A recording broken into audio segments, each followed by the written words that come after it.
Il s'agit de Karim Brouri, CIO et fondateur de Brinco. On va l'équiper avec un micro serre-tête ou un baladeur, ça ira? Allez, à vous la parole, cher ami.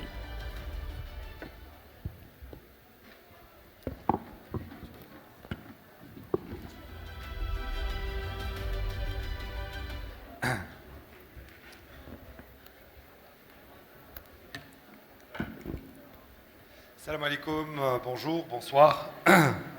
Alors, tant que, voilà, c'est bon, vous avez les slides, je vais commencer. Alors, juste rebondis sur ce que vous étiez en train de dire et j'attire l'attention sur le sujet du gender equity. Vous savez, le code informatique, puisqu'on est au CTO quand même, voilà, on parle d'informatique. Le code informatique est forcément un langage. Donc, c'est comme quand vous écrivez un poème. La façon d'écrire un poème d'une personne à une autre change et forcément la sensibilité d'un homme et d'une femme se retrouve dans un poème.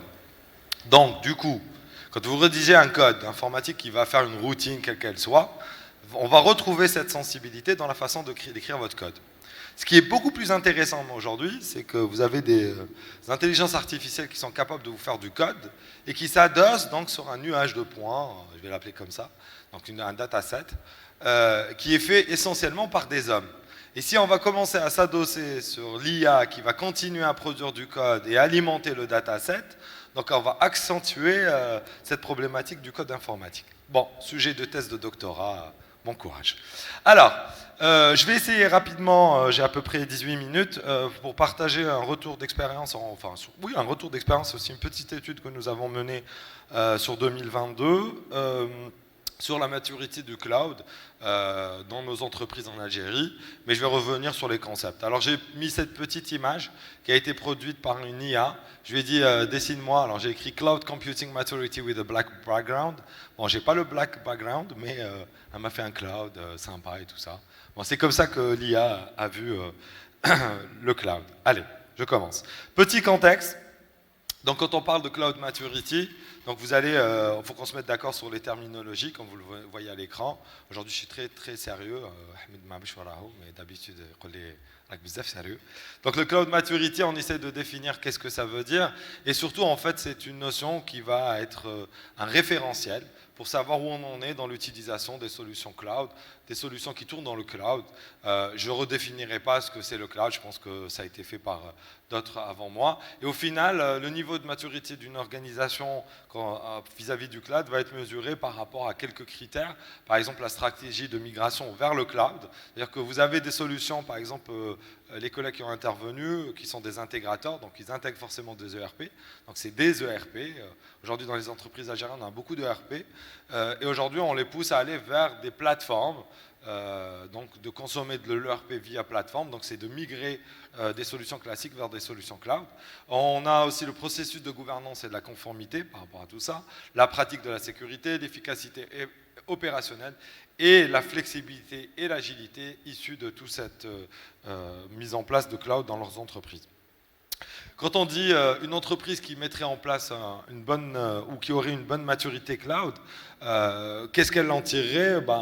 Grosso modo, deux grands avantages, c'est que sur son business model, pourrait avoir un business model qui deviendrait plus scalable, donc étirable, c'est-à-dire que ça leur permettrait d'attaquer des marchés à l'international, des marchés où elles ne pouvaient pas se positionner, donc avoir ce vecteur d'évolution qui va se mettre en place dans l'organisation et l'entreprise, et aussi, bien évidemment, offrir à ses clients internes ou externes, donc cette disponibilité du service, mais aussi une résilience en cas de problématiques issues au sein même des organisations, quand on utilise le cloud. Quelques modèles, alors j'ai cité que 3 modèles, mais vous en avez plusieurs, qui permettent en fait de mesurer votre maturité au cloud. C'est-à-dire que dans n'importe quelle organisation, vous pouvez mettre en place une matrice pour follower tout ça, et en fait, normalement, ça devrait être le job du CTO ou à défaut du DSI dans vos organisations, de mettre en place donc une procédure et un process qui permettrait, in fine, de mesurer votre maturité. Donc vous avez 3 approches, la CSA, l'approche Gartner et l'approche Microsoft. Alors, est-ce que c'est la plus utilisée? Mais bon, elle est assez commune, celle de Microsoft ou Gartner, qui même émettent un rapport chaque année sur les prévisions, C'est des futurologues du cloud, donc ils donnent beaucoup de data sur ça. Mais ces 3 modèles qui existent, c'est bon de connaître si demain vous voulez mettre en place une action de mesure de votre maturité cloud. Aujourd'hui aussi, dans ce monde du cloud, on voit apparaître un nouveau concept, alors qui est à contre-courant de ce que je dis dans le monde des startups. Je dis très souvent, focalisez-vous sur une technologie, un problème, une solution. Mais aujourd'hui, on voit apparaître des super apps, donc des super applications, où on peut faire tout et n'importe quoi à l'intérieur, nous les utilisateurs. Alors bon, bien évidemment, c'est très facile de le prendre aujourd'hui comme ça, on a l'impression que vous pouvez créer une super app là tout de suite, c'est pas le cas, en fait, ça vient avec le temps, etc. Mais c'est la tendance actuelle, les super apps, comme WeChat en Chine. Il faut remettre dans le contexte, la Chine ne voulait pas s'ouvrir, donc il a fallu développer une solution interne à la Chine.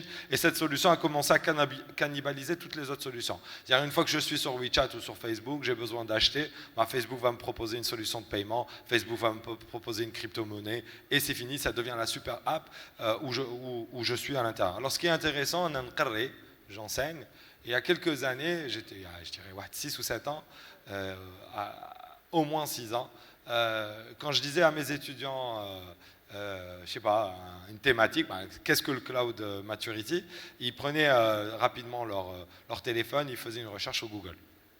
Et avec le temps, je me suis rendu compte que plus ils étaient jeunes, c'est-à-dire à la vingtaine, plus ils faisaient en fait une recherche dans Facebook, carrément.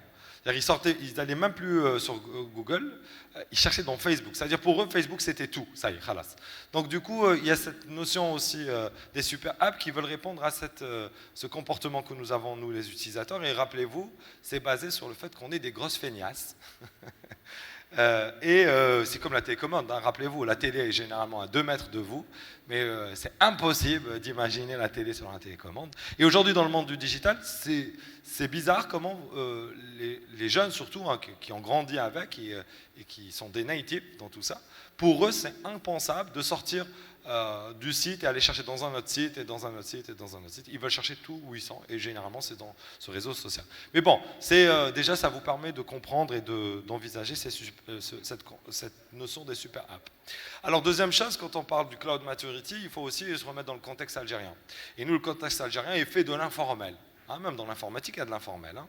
Et dans l'informel, dans l'informatique, donc il y a des enablers, donc des choses qui se font et qui facilitent et qui acculturent les Algériens à consommer des solutions cloud. Parce que aujourd'hui, vous avez beaucoup d'applications de VTC, dont une qui est très connue, je ne sais pas si elle est partenaire ou pas, pour ne pas faire de pub, mais cette application de VTC permet aujourd'hui à n'importe quel jeune qui veut pitcher une idée, il me dit c'est comme l'application de VTC. Donc tout de suite on comprend qu'il y a une application, 2 utilisateurs, un driver, un machin, et il ajoute sauf que moi je fais ça. C'est-à-dire que rapidement ça permet. Et c'est ça l'acculturation. Donc quand vous venez vendre du cloud, moi il y a 10 ans, quand j'essayais de vendre des solutions cloud social CRM avec de l'IA derrière, enfin c'était de la machine learning, il me fallait 3 heures pour expliquer d'abord les fondamentaux de ce que je voulais vendre. Et à la fin il me restait 5 minutes pour vendre et je vendais jamais. Donc on était en train d'acculturer. Et aujourd'hui toutes ces applications, alors il y a l'analyse qu'on a faite, hein, vous avez toutes les applications de short messaging, donc les WhatsApp, les Telegram, etc. Vous avez toute la suite Google, que aujourd'hui tout le monde utilise sans faire exprès, voilà, c'est naturel. Et vous avez aussi tous les réseaux sociaux et les job boards. Alors c'est des startups, alors il y a Lou Hay qui est là, hein, voilà. Donc, qui est pour moi, ils sont les historiques, voilà. Les dinosaures des job boards algériens et des startups algériennes. Mais forcément, ça a acculturé les entreprises à aller sur une plateforme qui est dans le cloud pour faire quelque chose et récupérer une data, la traiter dans le cloud, c'est-à-dire on n'a rien chez nous, tout se fait dans le cloud. Donc ça acculture. On a aussi après beaucoup de solutions, y compris celles de l'État, qui ont travaillé sur les appels d'offres. Donc c'est les premières à avoir acculturé tout ce beau monde à tout ça. Et aujourd'hui, vous avez le boom des IA. Hein. Alors tout le monde veut aller tester OpenAI, ChatGPT et compagnie. Donc en fait, vous êtes en train d'aller consommer une solution dans le cloud. Et tous ces petits gestes vont participer à nous acculturer et surtout à casser le plafond de verre qui se crée entre les organisations et le cloud. Bon, Alors, on va aller vers quelques résultats de l'étude. Bon, juste petite data, hein, nous on appelle ça en interne, dans la société que je manage, on fait des études depuis 10 ans. Pour nous, c'est une flash study, c'est-à-dire c'est quelque chose de rapide. On n'était pas payé pour le faire, donc on l'a fait de bon cœur, mais avec les moyens de l'entreprise qu'elle met dessus. Donc du coup, on a approché à peu près une centaine de sociétés. Ça s'est fait sur le premier semestre 2022. Ça s'est fait ou en visio, ou par call, ou en one-to-one, c'est-à-dire c'est du semi-directif un peu qualitatif. Et vous avez la répartition à peu près de la centaine d'entreprises, où il y avait 17 entreprises qui étaient plus de 500. 45% d'entre elles étaient entre 50 et 500, et 38 avaient moins de 50 personnes dans l'entreprise. Okay. Alors, première question qu'on a posée, là je vais déballer les questions hein, sans trop interpréter parce qu'on n'aura pas trop le temps, il nous reste 10 minutes. Donc, avez-vous une personne en charge de la protection de la data? Alors vous savez qu'aujourd'hui il y a la loi, etc., hein, voilà, mais qui existe depuis un moment, c'est pas nouveau. Et s'il vous plaît, puisque depuis tout le temps, on a eu des entreprises qui géraient de la data. Je rappelle, vous allez chez les grands facturiers algériens, l'électricité, l'eau, les téléphones, etc. Vous leur donnez une copie de votre carte d'identité, vous leur donnez votre adresse, vous leur donnez tout ça. C'est ça la data personnelle. Hein. Donc la loi a déjà un cadre légal qui statue. C'est-à-dire que la difficulté qui existait, c'est de faire cette projection dans le monde du digital. Mais le qadi il peut juger sur la base de la loi. Il fait une jurisprudence. Alors ça fait appel à une autre start-up qu'on a, algérienne, mais ça peut faire de la jurisprudence. Donc ne croyez pas qu'il n'y a pas de cadre légal. Et aujourd'hui, il y en a un même pour le digital, donc, voilà, qui est en train de se mettre en place. Donc 70% disent oui, on a quelqu'un qui gère de la data, donc ils font cette projection par rapport au cadre légal classique, et 26 disent non, et 4 disent on ne comprend pas ce que vous dites. Deuxième question, qui est en charge au sein de votre institution ou entreprise? Parce qu'on a parlé aussi avec des institutions. De décider concernant les achats et les prises de décision autour des ITC. Et vous voyez, en fait, vous avez 48% où ils disent c'est le management seul. Donc, top management, c'est eux qui décident oui ou non, on va acheter de l'ERP, oui ou non, on va acheter une solution ITC. 24%, c'est la DSI avec le management. Donc, c'est le management et la DSI qui prennent une décision collective et qui le font. Vous avez 18% où ils disent, c'est 48, 24, 18, où ils disent il n'y a aucune structure, c'est grosso modo, c'est les achats. Les achats, on dit on a besoin d'acheter un logiciel, et les achats, ils font ou un appel d'offres ou une consultation, et ça se fait en vrac. Sinon, vous avez 5% à égalité entre la DSI seule ou le management avec le conseil de la DSI. C'est-à-dire le conseil, c'est-à-dire que la DSI ne fait que conseiller, elle ne décide pas. Les autres, c'est la DSI qui décide. Alors, on n'a pas analysé, pour ceux qui vendent du cloud, du SaaS et des solutions soft, la résistance de la DSI. Ça, c'est un autre sujet. Et en fait, pour moi, et je vais arriver ça à la fin, c'est une problématique entre DSI et CTO. C'est-à-dire un mix en fait dans les jobs. Alors, troisième question, votre institution ou entreprise utilise-t-elle des services cloud? Donc, 0% disent yes. Pour eux, ils n'utilisent pas de cloud. Parce qu'on leur explique qu'est-ce que c'est le cloud, bien sûr. Hein, ouais. Et or que ces mêmes personnes, quand on leur parle en off, on leur dit mais est-ce que vous utilisez Drive? Est-ce que vous utilisez WeTransfer? Est-ce que vous utilisez les applications WhatsApp pour travailler? Ils disent oui. Mais c'est informel. Mais après, il faut faire un fax ou un email pour l'email, voilà. Mais pas une solution comme ça. Donc c'est très bizarre comment dans le comportement de la personne, il y a du cloud, mais dans l'organisation, qui est formelle, ils disent non, on n'en a pas. Je passe, hein, on va essayer de... Après, quand on leur demande quand même d'évaluer leur connaissance, quand on leur dit cloud, voilà, c'est ça. Alors, vous connaissiez, pas connaissiez, où vous en étiez. Donc, 71% disent on est des beginners, on commence à peine à comprendre ce que c'est le cloud. 21% disent ça va, on comprend. Et 8% disent non, on comprend très bien puisqu'on consomme du cloud. Nous, les personnes, n'oubliez pas. C'est ça le truc. Ils font une confusion entre eux-mêmes et l'organisation qu'ils managent. C'est un grand problème qu'on a, et je vais accentuer ça, vous allez voir, c'est une problématique de management, c'est pas une problématique ni de finance, ni une problématique de technologie. Quel aspect considérez-vous comme important à l'utilisation des services cloud? Pourquoi consommerez-vous aujourd'hui du cloud? Ou qu'est-ce que ça apporterait pour vous le cloud, les solutions cloud? Disponibilité, facilité d'accès. 25%. Protection et utilisation de la data. Alors, protection au sens, si le PC il y a quelque chose sur le cloud. Voilà, organisation des données, donc dans des répertoires, je gère mon temps, t'inquiète. Et 20% sur, ça permet quand même d'échanger rapidement entre nous et tout ça. J'ai pas beaucoup de questions dans l'étude, t'inquiète. Ouais. Quel type de protection des données utilisez-vous? Alors aujourd'hui les données, comment vous les protégez? Avec quoi? En fait, 25% c'est des en mode annuaire. Vous savez, quand dans l'organisation on peut mettre des logiques sur les emails pour accéder par nos emails, etc. 50% c'est en mettant des standards, c'est-à-dire des normes, s'adossant sur l'ISO 27000 ou des processus internes, etc. Ils raisonnent comme ça. 17% ils disent on a des firewalls. Et 8% ils disent bon on ne sait pas, tout simplement on ne sait pas. Est-ce que la data que vous sauvegardez, pour ceux qui disent oui, on sauvegarde la data dans le cloud, ou en digital, on fait de la data digitale, où vous le faites, 79, presque 80% disent à l'intérieur de l'entreprise. C'est-à-dire où on a un serveur dans l'entreprise, où on a un NAS, où c'est sur les ordinateurs, ou sur des CD, etc. 13% disent à l'extérieur. C'est-à-dire on n'est pas nombreux à faire confiance, encore une fois, à ça.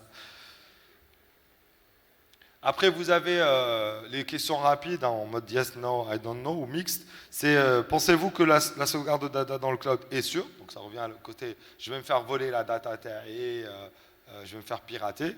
Vous avez 21% qui disent non, non, ça va, c'est sûr. 25% ils disent non, c'est pas sûr. Et 54% ils disent on ne sait pas. C'est flou. Il y a beaucoup de gens qui disent ça, on va se faire pirater. C'est pas clair. Donc à deux moments dans les études de marché, on appelle ça, enfin les études, on dit c'est un ventre mou. Donc il est plus vers le pas bien que le bien. Nous on le considère toujours comme ça. Et vous avez, qu'est-ce que vous utilisez? Les solutions de sauvegarde et de protection de données que vous utilisez sont-elles orientées cloud? C'est-à-dire que vos logiciels d'antivirus & co, est-ce qu'ils sont dans le cloud? Vous avez 17% qui disent oui, 46% qui disent non, et vous avez 37% qui disent c'est un mix. Parce qu'aujourd'hui, les solutions comme l'antivirus connu chez nous, pas Avast, Kaspersky, merci. Oh, je crois les bons cœurs. Kaspersky, donc il est en fait dans le cloud. Vous téléchargez, s'il est déconnecté, ça ne fonctionne plus. Donc ils disent c'est mix. Êtes-vous familier avec les aspects réglementaires concernant le cloud? 30% disent oui, 70% disent non. Si vous êtes votre institution, votre entreprise n'utilise pas de solution cloud, seriez-vous disponible à discuter avec des fournisseurs? 50% disent oui. Comment on serait intéressé par 46 quand même disent non. Hein. Non, non, je veux pas de cloud. Et pour terminer, si votre institution ou entreprise n'utilise pas de solution cloud, quel type ou qu'est-ce qu'elle consommerait aujourd'hui dans le cloud? Donc vous avez 21% c'est de l'IaaS. Alors je vais le faire exprès, c'est de l'IaaS. 17% c'est du PaaS, 21% c'est du SaaS et 41% ils n'ont aucune idée. Ils ne savent pas où ils en sont. Donc vous voyez qu'on a du SaaS, de l'IaaS et du PaaS. Donc on est même...